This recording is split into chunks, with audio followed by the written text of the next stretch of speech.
ఒక ఆయన గాజు పూసలు వెతుక్కుంటున్నట్టు, ఆయనకి అది అలవాటు.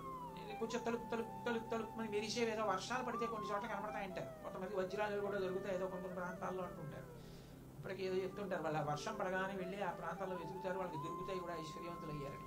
ఆ గాజు పూసలు వెతుక్కుని తీసుకెళ్ళి డబ్బిచ్చి ఏదో సొమ్ము తెచ్చుకుంటూ ఉంటారు. ఇప్పటికీ ఈ బంగారం చేసేటటువంటి చోట మురుగుడు కాలవల్లో అక్కడ చేయి పెట్టి వెతికి తీస్తూ ఉంటారు కొంతమంది. ఏదో బంగారపు మెరుసులు దొరుకుతాయి అని చెప్పి ఏదో చేస్తూ ఉంటారు.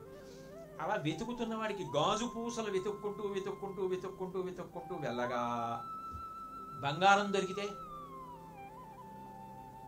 నువ్వు జాగ్రత్తగా సంసారంలో ఉన్నా అంతిమమైన అద్భుతమైనది దొరుకుతుందని పట్టుకున్న దాన్ని పట్టుకుని ఇంక ఇంతకన్నా ఏమీ ఉండదని ఉండిపోకుండా వెళ్ళగలిగితే ముందుకి నీకు దొరుకుతుంది. నువ్వు పట్టుకున్నదే చాలా బాగుందని ఉండిపోతే, త్యాగం చేయడం వదలడం నీకు రాకపోతే ముందు దానికి వెళ్ళడం, అక్కడే ఉంటావు. అదే సంసార పరిభ్రమణం. కానప్పుడు నువ్వు ఆ త్యాగం అలవాటైంది, అది రావాలి. ఆయన ఆశ్చర్యం ఏంటంటే కొన్ని కొన్ని పురాణ సంబంధమైన విశేషాల్ని అంత అద్భుతంగా మలచేవారు ఆయన. ఇవన్నీ పురాణాల చేత ప్రతిపాదింపబడ్డాయా అన్నాడు ఒక ఆయన. కాదా? ధ్రువోపాఖ్యానం అది కాదా అన్నారు ఆయన. అన్నాడు. వెనకటికి ఉత్తానపాదుడు అనబడేటటువంటి ఒక మహారాజు గారు ఉండేవాడు.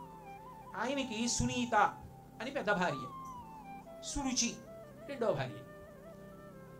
పెద్ద భార్యతో చాలా కాలం సంతోషంగా ఉన్నాడు. ధ్రువుడు కొడుకు పుట్టాడు.